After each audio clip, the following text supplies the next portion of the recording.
All right, hey guys, welcome back to another maybe monthly vlog. We didn't do one for October, so I figured since there wasn't a lot going on in October, push that, kind of do October, November together. Hence the maybe monthly, because it's maybe every month. Um, Before we kind of jump into what I want to talk about today, thank you guys so much for all the support from last month. There was a lot of stuff that went out between the Halloween playthroughs and Final Girl and the other stuff. And then the first week of October was a lot of what if stuff. The last week of September was that stuff we did for um, the Matrix legendary stuff. So a lot of stuff came out in at end of September into October. A lot of stuff came out. So thank you guys for checking all that out. November's gonna be a little slower. I had a lot of stuff come out in the month, so I thought, well, let's take a break, kind of ease it back a bit. So November is going to look more like playthrough every Friday, and then a playthrough of another game every Sunday. Marvel Legendary every Friday, and then another game Sunday. I may do so. I did get before I get into that, Legendary stuff this month is obviously all themed around the different versions of the same character.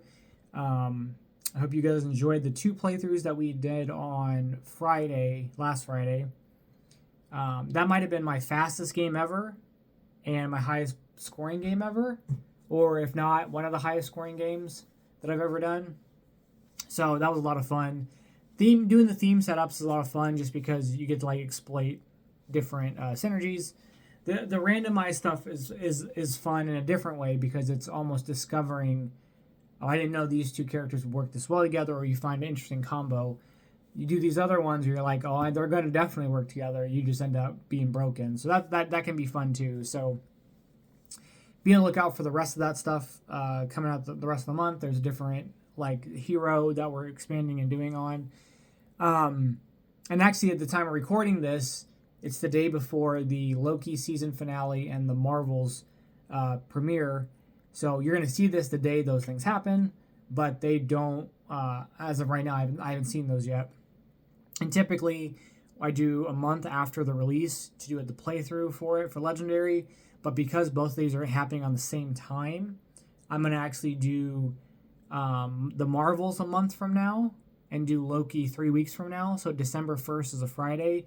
That will be the Loki Season 2 playthrough. And the December 8th, a week later, will be the Marvels MCU playthrough. And just like both, I will definitely kind of give my thoughts and stuff about them. I'll probably do that. I'll probably record them this weekend. You won't see them, obviously, for another few weeks. But that way, the thoughts are fresh in my head. We have What If Season 2 coming out. I think they've confirmed, December-ish. So I'm going to probably want to do something I did did for the first season and actually do a playthrough for every episode. So we'll see if I can get that to work. I think one of the episodes is that new hero they created, that indigenous character that gets powered by the Tesseract. I don't know how we're going to do that one, but we'll figure it out. And then January 10th, they announced Echo. All episodes are dropping. I think it's 5 episodes.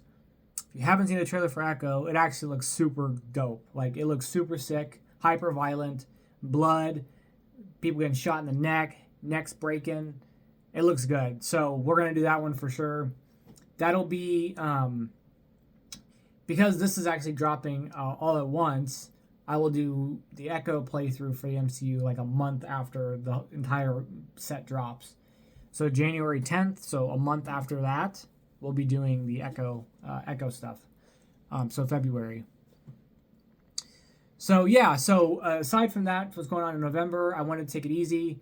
So every Sunday I've got a Euro game that I did a playthrough of. So we just did the White Castle. If you're into Euro games, the White Castle is excellent. It's very, very hard, which is fun for me because then, if it's hard to beat, then it makes it fun to come back to. It plays really quickly, and it's just mechanically incredible. So the White Castle is great. I've got some other stuff coming that I recorded every Sunday. I got my Kickstarter for Scholars of the South Tigris, which is back there, and I am completely in love with that game, and so in my over enthusiasm about it, I did record a playthrough of that, and I want to get that out, but I also want to get out the other stuff that I made. So we're going to do a solo Sunday on a Tuesday. And I may end up incorporating a couple more of those solo Sundays on different days because I have like La Granja that I want to do a playthrough of. Nucleum I kind of want to do a playthrough of. I got Arborea up there, which I want to do a playthrough of because there's not a lot of there's not a solo stuff for a lot of that stuff, or if there is, it's very few and far between. So I just want to kind of get some playthroughs up just so that people have references if they want to see them, or I might have done something wrong, I don't know. And then this is just like Kickstarter season for me because a lot of my stuff's delivering. Between Scholars, Arborea, I think, speaking of Tesseract, I got a game called Tesseract over there, which is really cool too. What else did I get?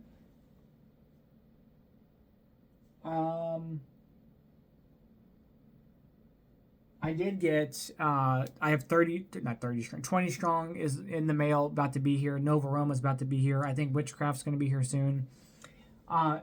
This isn't a Kickstarter, but Apiary, it's down there, the Stonemaier game. I want to kind of play that on camera. I got Darwin's Journey, which is because it came to retail. That's another game. So there's a ton of games that I'm like super into that have come out. There's just a bunch of games. So I'm probably going to try to fit some of those in the next couple months. But I'm going to kind of take it a little slow because we have the Bond set coming out. And I wanted to give myself a little bit of space and a little bit of breathing room that when that comes out, we can do the Legendary Bond. I can do an overview of the set. We can do 2 playthroughs of it and kind of go into thoughts about it and stuff like that. So whenever that shows up, we'll knock that out. I want to give it a little bit of time and be able to do some content on that. Probably spend like a week doing various things relating to that set when it comes out. We probably won't know when it comes out till literally right before it comes out, but that's fine. I'm looking forward to it nonetheless. And when it does come, we'll see it on the channel. And then I think in December, the MCU set for Ant-Man and the Wasp will come. So depending on timing of that, we may end up getting that. Like one of the weeks in December may end up being that stuff. I am out of town part of December, in mid-December, which I feel like they drop in mid of the month, so I might miss it. But in the middle of December, I'm out of town, so I may not be able to cover the Ant-Man and the Wasp MCU stuff until I get back, which is fine, but just to forewarn you. And then the 2099 set comes out in January. So we're going to have a lot of that stuff coming in the next few months. A lot of new legendary stuff coming out in the next few months.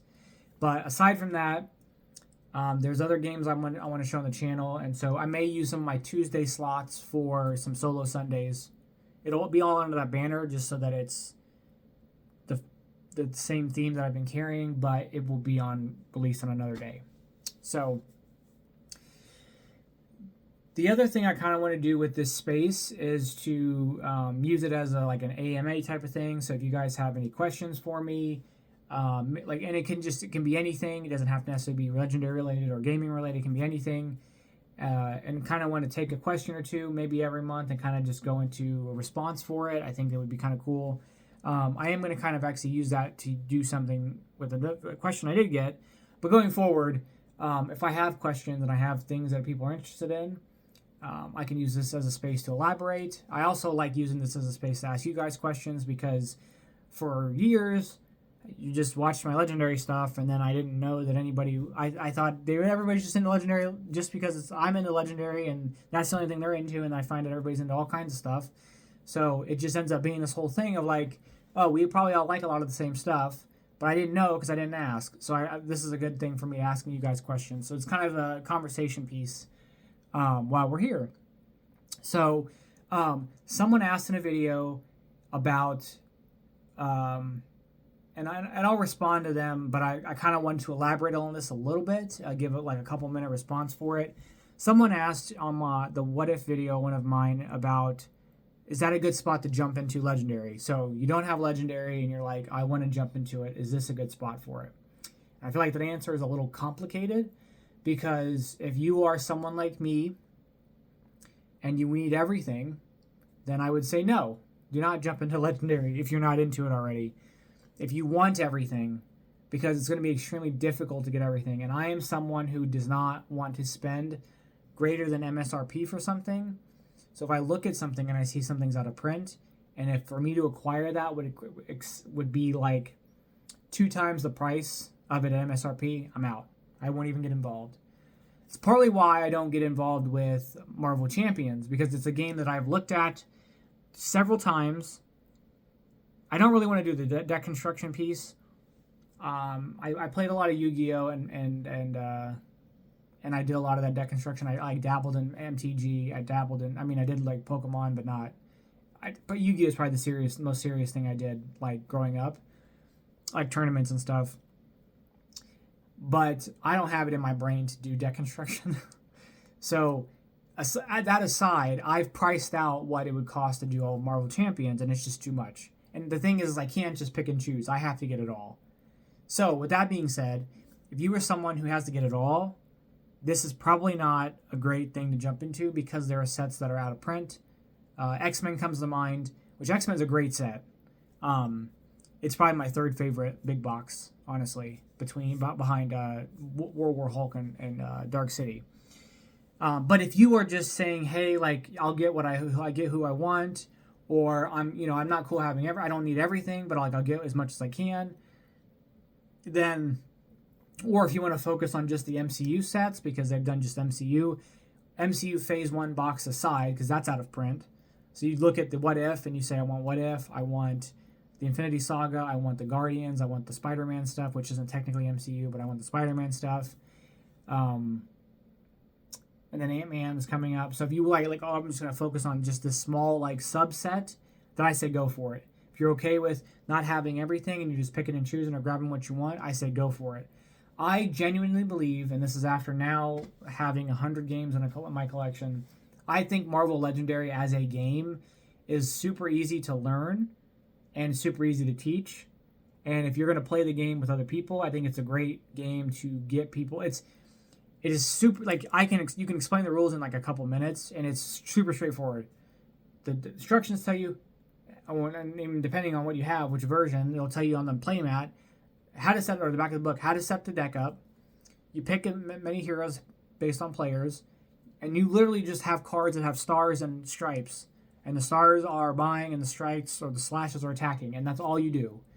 And that's simple. That's very simple, basic, but it's very easy to get people to play and learn. And I think because it's cooperative, I'm a big fan of cooperative games with people that don't play games, because one of the things that deters me from playing with people, which is why I like playing solo, but one thing that I don't like playing with other people is playing a game that's a competitive game and they know how to play and I don't, and they play the game to win. And so it's just I'm just getting my ass kicked for 45 minutes to an hour, and I'm barely know what's going on. When I very seldom play games with other people, but when I'm playing a game with someone else and I'm teaching them, I want to make sure that experience is good for that person. And so, I will maybe do suboptimal options, or I won't take it too seriously, and I will say okay, if you I will walk them through doing stuff that will be better for them. And I don't think I've even won a game I've taught somebody, because at the end of the day, the game itself, that's the activity that I enjoy doing. The person is not winning or losing. So with Legendary, it's great because you can set it up. The times I've played with other people, we can count victory points, but if it's I have more victory points, I don't say I win. I have said to who I was playing with, it was my brother-in-law and his son. We played a while back, and I was oh, you won. You got more points, but we all won because we won the thing. So the short answer is, if you don't mind not having everything, I say jump into it at What If. Get the base set, either one. The What If is a little more complex because it's got some keywords, but the base set has no keywords. It's great. It's a great game. I love the game so much. And you have even with a base set and 3 expansions, you'd have plenty to do forever.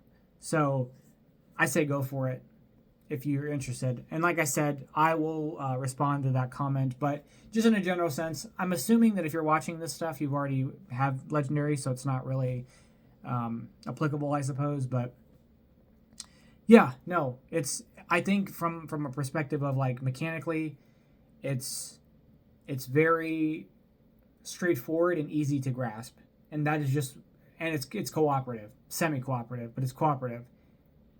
Best combination of stuff to have somebody that doesn't play games play with you, and it's Marvel. So if you don't, I mean, everybody likes Marvel for the most part. So speaking of Marvel, the question I have for you guys, I've got two questions today. Question number one is, do you guys want to see? So let me take a step back. And I ended up buying. Let me scroll back here. I ended up buying Marvel Dice Throne. So, you know anything about Dice Throne? Dice Throne is not a single player game. In fact, does it say on here? This is 2 to 6 players. This box is 2 to 4. But if you have the other sets, it's 2 up to 6. And I have them, they're over there. So this set has Spider-Man, Loki, Thor, and Scarlet Witch. And the other stuff's got Doctor Strange, Black Panther, Black Widow, and Captain Marvel. So the main reason I got this was because I was trying to get my partner to play with me. I got her to play once, see if she can play again. But on Kickstarter, they have the second series of the Marvel Dice Throne, the X-Men stuff. And with that, they've added a solo cooperative other game called Marvel Missions that these all can be played with. And I love dice, and so I was like, you know what? Let's just do it. I won't get it for almost a year, but it's fine. These are sort of on, well, this was on sale. So like, let me just pick it up, grab it. If I can get her to play with me, great. And then if not, I'll look for solo variants. And so there are some solo variants on BGG. And my first question is, would you guys like to see some solo playthroughs of Marvel Dice Throne? Now, the solo variants are kind of guidelines, so I would be using them as a basis to kind of do what I will with it. But I love rolling dice, and I love Marvel, so I was like, well, come on. I've got to make this work. And so there aren't really any playthroughs of solo Dice Throne in any kind of capacity that I could find that don't involve using Dice Throne Adventures. So Dice Throne Adventures was the adventure game that you use Dice Throne in, and you like go through dungeon and then you fight a boss. So you'll see like them using these characters and then fighting one of those bosses, but I didn't really want to do that, and I don't have that stuff obviously. So I thought, well, we could look at some solo variants. I thought about there's 2 solo variants on BGG, and I would play them both and kind of see which one I liked, but I would do recordings of both. So if you guys are interested in that, let me know if you guys want to see that stuff. Yeah. And if not, Marvel Missions is coming, and when we get that going, we're doing all that stuff. There's like 20 missions, which is incredible because it started out with 12, and with Kickstarter, it's going to have 9 more characters, 8 X-Men and Deadpool, and then obviously the 8 characters here. So we're going to have a lot of mixing and matching of different things we can do. And we can use 1 character, or we can go up to 4 characters, but we'll probably just use the 1. But then the secondary sub-question to that is, like, do you guys have any games that you play that aren't solo that you find a solo variant for to play the game?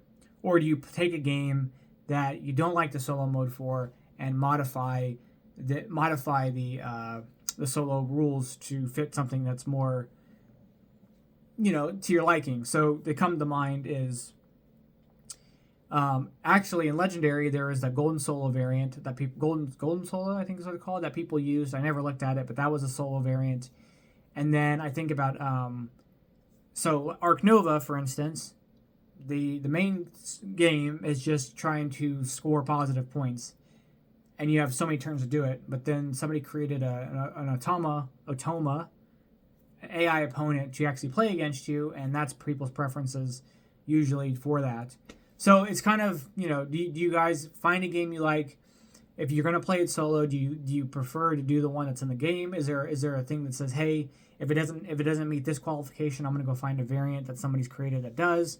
The big thing for a lot of them are like, I want an AI opponent versus just like beating a score, and that can be a whole topic in itself. So maybe that'll spawn a separate conversation in the next vlog. But yeah, let me know. First off, do you guys want to see some Marvel Dice Throne solo variants? You're going to see Marvel Dice Throne one way or another. It's either this now or whenever I get X-Men stuff, you're going to see stuff. It's happening. I'm super stoked for it. And then two, if there's a solo, how do you guys approach solo variants that aren't unofficial solo variants? And the second kind of question I had was, back to Marvel again, I saw, and I think it was maybe in August or September. Well, first off, I don't follow the comics super well. I don't read the comics, but I would like see stories and stuff. And then there was the whole thing where Miss Marvel became an X-Men. She became a mutant. They retconned her, which if you know the story of Miss Marvel, which I think I might have talked about in the Miss Marvel MCU thing, that they made her canonically in the MCU mutant. She originally was going to be a mutant. And when she was created, it was during the time where Marvel Studios and Marvel Comics were trying to make their stories be the same characters. And this could be a very rudimentary and poor description of the circumstances. The way that I understood it was they wanted their comics to show the characters they had on TV or in the movies. And so they weren't doing mutants because Fox had them. So they were trying to push Inhumans, which that's why we got Agents of S.H.I.E.L.D. and all these Inhumans and so on and so forth. And so they made her an Inhuman, but originally she was always supposed to be a mutant. Now in her story, she's an Inhuman, she's a mutant, she's an Avenger. She's pretty much every banner you could possibly put her under, she is. And so Iman Vellani is one of the co-writers of this story, which she, if you don't know, she's the one that plays Miss Marvel in the MCU. And so I was like, let me pick this up. So I pick it up. I'm like, this is awesome. This is fun. I got a comic book. And then I'm like, oh, let me pick up another comic book. Oh, this is great. This is fun. And I look at it and I'm like, because they show other pictures and stuff. So I said, and I went to the comic shop and I said, what is this Uncanny Spider-Man? Because I know Uncanny is always used as the thing for the X-Men. So I look, it's an X-Men story. Uncanny Spider-Man is Nightcrawler running around New York as Spider-Man. He's one of the different various Spider-Men, but it's a story about Nightcrawler, and it spawns from the same Fall of X. I think they all come from Fall of X, so now I've got comic books.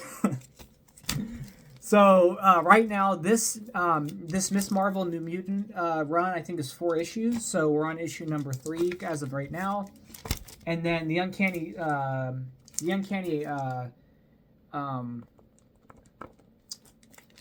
Spider-Man is, I think, of 5 issues. And the actually 3rd issue came out today, the November 8th, so I go pick it up. But now, yes, I'm buying comic books, and then I was like, oh, look at this, Marvel Zombies. So I'm like, so I'm into comic books now. So I've always wanted to get into them, but I've always was overwhelmed because I didn't know where to start. And so now I'm just picking up some that like, oh, is it a relatively short, like, did it just start? I can get into it, picking things here and there. And so, do you guys read comics? That's my question for you guys. Do you guys read comics? I don't have these backed. I just have them bagged because this is fine. They're going to go in this box. But I'm super excited. There's like a Thanos story that just has the 1st issue today. There's a couple other things that came out. So I'm actually reviewing the pull list every week to kind of see what's going on. If there's any stories I want to jump into. I think there was like Moon Knight I wanted to get into, but I think it's like 20-something issues in. And I'm like, well, I'm not going to mess with that because it's too far in. But there's another Moon Knight thing coming out at the end of, or at the beginning of January or something. So, question number 1 about comics. Do you guys read comics? How do you consume your Marvel? Do you consume just the MCU stuff, movies, video games, comic books, reading stuff online? Because that's where a lot of mine was. It was the movies, but it was like with Spider-Man specifically. I've always loved Spider-Man, so I had a lot of like Spider-Man, like I had encyclopedia, some encyclopedia-esque book that had different things about the characters and different stuff like that. So that's where I learned a lot of my stuff. Actually, speaking of which, I have the MCU official timeline book down on my my coffee table, so we can look at that someday if you guys want to see that. But how do you guys consume your Marvel? And if you guys are into comics and you guys do collect comics, how did you get into them? How do you not feel overwhelmed? And are there any current runs you guys would recommend right now as someone who is just trying to something? I don't want something that's too involved. So something that just started, there's only a few issues of stuff that I can get everything up pretty easily. But I've been going to this comic shop by my job every couple weeks, and it's been a lot of fun. There is one set. There's the Infinity Wars, Infinity Warp. I want to get those because I just think that's cool. So I'm gonna try to track that stuff down. But aside from that, is there anything that's currently going on now or that's coming up that you guys have your eyes on, comic-wise? I'd be really interested to know down below. So let me know. I've left you guys with some questions. So yeah, I think that'll pretty much cover everything. We probably won't do another vlog. We may want to do one towards the end of the year, and I'll kind of maybe recap. But there won't. The next monthly vlog will be towards the end of the year. So, with that being said, thank you guys so much for your continued support. I tell you that every time, and I really mean it. It means a lot that you guys watch the videos and you comment on the playthroughs and you engage and it could just be me talking to nobody. And if I'm talking to one person, that's awesome to me. So thank you guys so much for it. And yeah, I'll catch you guys on the playthrough tomorrow, which is 2 days for me, but tomorrow for you. And go see the Marvels. Catch up and watch Loki. No spoilers for any of that stuff here. We're going to talk about that in our MCU playthroughs. You can spoil then, but no spoilers now. Hope you guys enjoy, and I'll catch you guys in the next one. Bye-bye.